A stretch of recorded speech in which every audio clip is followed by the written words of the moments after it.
नमस्कार, आदाब। आज TV6 न्यूज नेटवर्क की विशेष चर्चा में ईरान।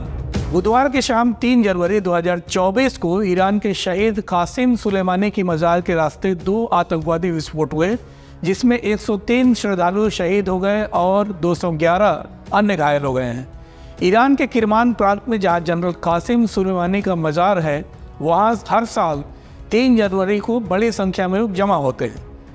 जनरल कासिम सुलेमानी कोई सूफी संत नहीं थे, वे कुद्स ब्रिगेड के कमांडर थे।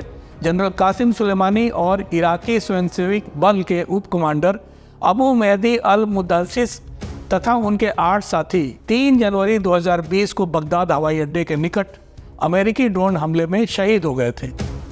बुधवार को हुए सीरियल विस्फोट पर ईरान के सर्वोच्च नेता ने कहा है कि अपराधियों को जान लेना चाहिए कि शहीद सुलेमानी के मार्ग चलने वाली कभी भी उनकी निजता और अपराध को बर्दाश्त नहीं करेंगे। अपने संदेश में सर्वोच्च नेता अयातुल्लाहिल उज़्मा सैयद अली खामेनेई ने कहा कि अंतर्राष्ट्रीय अपराधी शहीद सुलेमानी के मजार पर श्रद्धा सुमन अर्पित करने वालों को वो सहन नहीं कर पाए, इसलिए ब्लास्ट किया। क्योंकि उस मजार पे हर साल 3 तारीख को लोग पहुंचते थे, श्रद्धांजलि अर्पित करते थे, ईरान के शौर्य गाथा का बयान करते थे और ईरान में फिर से एकजुट होने, ताकतवर होने की बातें करते थे। हमारे मेहमान हैं डॉक्टर जाकिर हुसैन, ईरान मामलों के विशेषज्ञ। बहुत स्वागत आपका। डॉक्टर जाकिर हुसैन, क्या कहना चाहेंगे इस ब्लास्ट के पूरे क्या अंजाम हो सकता है मिडिल ईस्ट में, थोड़ा बताएं हमें। देखिए, जनरल सुलेमानी थे, उन्हीं का सारा काता बीना था जो ईरान की एसिमेट्रिक फोर्सेस फैलाई गई हैं, चाहे वो सीरिया में रही हो, चाहे लेबनान में रही हो, चाहे इराक में रही हो, चाहे यमन में रही हो, और चाहे 1.5 लाख जो फोर्सेस तैयार किया, 1 लाख से ज़्यादा, 1-1.5 लाख से ज़्यादा जो है ड्रोन और मिसाइल के पास है। सारी रणनीति उन्हीं के द्वारा तैयार की गई और उनके मारे जाने के बाद जो है ईरान में एक वकूम आया था, और जिससे लोग ये समझ रहे थे कि अब शायद ईरान की जो एसिमेट्रिक फोर्सेस के जो सपोर्ट करेंगे वो कम हो जाएगी, लेकिन ऐसा हुआ नहीं। तो अगर हम इस ब्लास्ट को इस गाज़ा वार की तरफ हम देखते हैं तो ऐसा मतलब पूरी तरीके से ऑब्वियस है कि जो शक्तियां इसके पीछे हैं वो सभी पूरी दुनिया जानती हैं, क्योंकि इजराइल चाहता है कि वार एक्सपैंड हो। क्योंकि अगर वार एक्सपैंड होगी तभी जो है लॉन्गर चलेगी, तभी यूएसए जो है इसमें इन्वॉल्व होगा, और फिर जो है एक तरीके से दूसरी तरीके से इजराइल भी जो है cost of war on Iran बढ़ाना चाहता है। क्योंकि चाहे डॉक्टर साहब, एक बात मैं बीच में आना चाहता हूँ, चूँकि जो भी गजा वार हुआ उसमें जो लोग थे, हिजबुल्लाह भी सीधा सीधा दिख रहा था, हुती वाले भी सीधा सीधा दिख रहे थे, लेकिन ईरान चुप था। ईरान समर्थक हुती भी थे, हिजबुल्लाह भी थे, लेकिन ईरान बिल्कुल साइलेंट था। अब जो ये ब्लास्ट हुआ है, क्या इसके पीछे ये मकसद रहा है कि उकसाया जाए ईरान को डायरेक्ट इन्वॉल्व हो वार में? बिल्कुल, ये एकदम बिल्कुल साफ है कि कहते हैं कि मोसाद का इसमें हाथ है। ईरान को उकसा के उसको जो है वार में इन्वॉल्व करना है। जब ईरान आएगा तो यूएसए आएगा, यूएसए आएगा तो वार एक्सपेंड करेगी। और इसके पीछे जो एनालिस्ट कह रहे हैं कि उसका नेतन्याहू का मकसद जो है अपने को पावर में बने रहना, अपनी लेजिटिमेसी शो करना है, जिससे कि अभी जो एक सर्वे हुआ है इजराइल में, इजराइल की एक डेमोक्रेटिक एजेंसी ने ही किया, उसमें ये 15 से 15% लोग ही कह रहे हैं कि वार के बाद जो है नेतन्याहू पावर में रहे। तो ये एक नेतन्याहू जो है क्राइसिस में है। दूसरी तरफ यह है कि और वहाँ की जुडिशरी ने, नेतन्याहू ने जो लॉ में चेंजेस किए थे उसको भी नलीफाई कर दिया है। प्लस जो है बहुत से ऐसे चांसेस हैं कि इस वार के ख़त्म होने के बाद से नई गवर्नमेंट आएगी जिसमें नेतन्याहू का करप्शन का केस फिर चलेगा। तो ये भी एक बहुत बड़ा फैक्टर है कि वार को एक्सपैंड करना। दूसरी तरफ ये भी है कि इजराइल चाहता है कि हुतीज़ ने जो है पार्टिसिपेट किया है, तो ईरान को भी इसमें इन्वॉल्व कर वार को बहुत ज़्यादा आगे बढ़ाना है। ये पूरा एक जो है एक प्लानिंग के तहत किया जा रहा है। ईरान को किस तरीके से घेरे में लिया, जैसे 19 दिसंबर को जो यूनाइटेड नेशन रेजोल्यूशन पास किया गया। नहीं, एक और बात थी डॉक्टर जाकिर हुसैन साहब, 2-3 एंगल में देख रहा हूँ। एक तो इंटरनेशनल कोर्ट ऑफ जस्टिस में भी नेतन्याहू के विरुद्ध में, इजराइल के विरुद्ध में वहाँ अपील स्वीकार कर दिया गया, वहाँ भी ये मामला चल रहा है। इजराइल इससे अपने आप को डाइवर्ट करने के लिए भी ये कांड करा सकता है मोसाद के हवाले से, या मोसाद की पूरी मशीनरी इसमें लगी हुई है।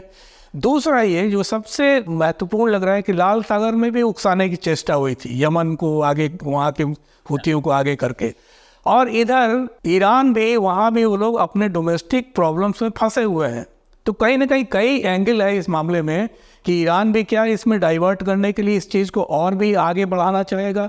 दूसरा ये हम लोग अब तक समझ रहे थे कि नॉर्मल एक मज़ार होगा जहाँ लोग गए होंगे श्रद्धा अर्पित करने के लिए, लेकिन नहीं, इसमें एक मिलिट्री कमांडर के मज़ार पे जो लोग भीड़ जाती है और वहाँ ब्लास्ट होता है, मतलब कि सीधा सीधा उसका एक मिलिट्री शक्ल देने की कोशिश हो रही है कि लोग इसमें आंदोलित हों, उनका राष्ट्रवाद जगे और कहीं ना कहीं जाके सीधा अटैक करें, क्योंकि अली खामेनेई भी लगातार उसी तरह का बयान दे रहे हैं कि ये एस्केलेट करे, कहीं ना कहीं इसको और भी प्रज्वलित किया जाए, इस मामले को, गाजा मामले को खासकर।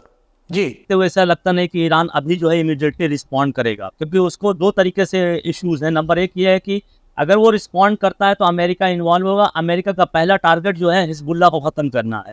हिजबुल्लाह कहा जाता है asymmetric force of crown jewel in Iran asymmetric force माना जाता है। और हिजबुल्लाह अगर ख़त्म हो जाता है तो ईरान के बिल्कुल पैर पर टूट जाएंगे उस लेबनान में, सीरिया में। तो ईरान बहुत ही कॉशियस पॉलिसी चल रहा है। ये नई नहीं है, बल्कि ईरान के इसके पहले जो उसके जो है न्यूक्लियर साइंटिस्ट को भी टारगेट किया। तो ईरान बहुत ही पेशेंटली देख रहा है।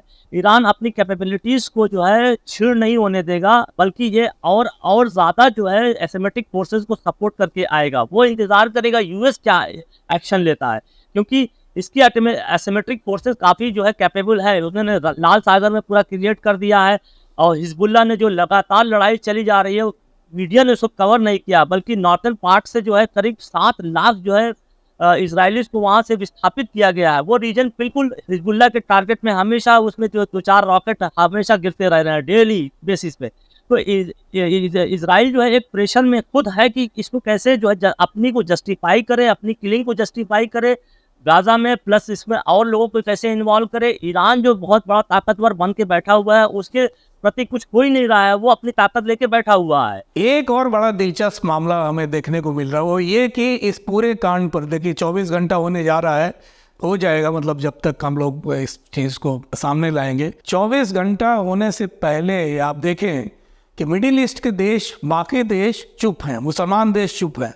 एक तरफ हम बात करते हैं कि सारे OIC के देश इकट्ठे हैं, एक मत होते हैं, लेकिन यहाँ ये जो ब्लास्ट हुआ है, इस ब्लास्ट पर बाकी देश क्यों चुप हैं, मुस्लिम देश खासकर, ये बड़ा अजीब लगता है। आप कुछ बताना चाहेंगे इसमें?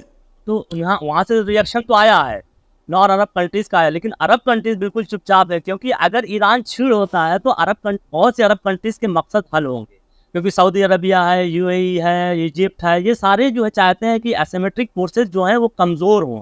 अगर इनके ऊपर कुछ अटैक होता है, जैसे हूतीज़ के ऊपर अगर अमेरिका डायरेक्ट अटैक करता है तो सऊदी के सिरदर्द ख़त्म होगा। हिजबुल्लाह अगर ख़त्म होता है तो सीरिया का मसला स्टेबलाइज होगा।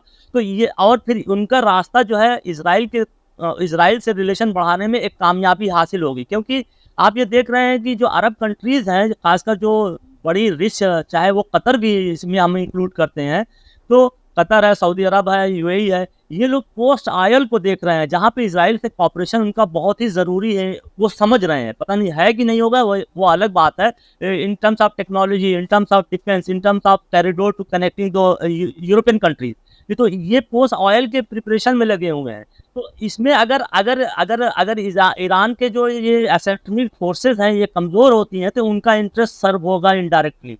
तो शायद मैं ये भी देख रहा हूँ कि ये जो ईरान और सऊदी अरब में जो रैप्रोचमा हुआ था, उसकी एक अगली कड़ी थी कि इस एसिमेट्रिक फोर्सेस को टारगेट करना, और इजराइल इस चीज़ को अपने फेवर में लेने के लिए जो है ये प्रोसीड कर रहा है। तो ये एक डेंजरस सिचुएशन क्रिएट हो रही है। ये संक्षिप्त बातचीत के लिए बहुत शुक्रिया doctor Zakir Hussain. Middle east में क्या हो रहा है इसको आपने अपडेट किया, और हम इस कार्यक्रम को यहीं विराम देंगे। बहुत शुक्रिया हमारे दर्शकों को। आप हमें लाइक करें, सब्सक्राइब करें TV6 न्यूज़ नेटवर्क को। फिर मिलते हैं दोबारा किसी और विषय पर।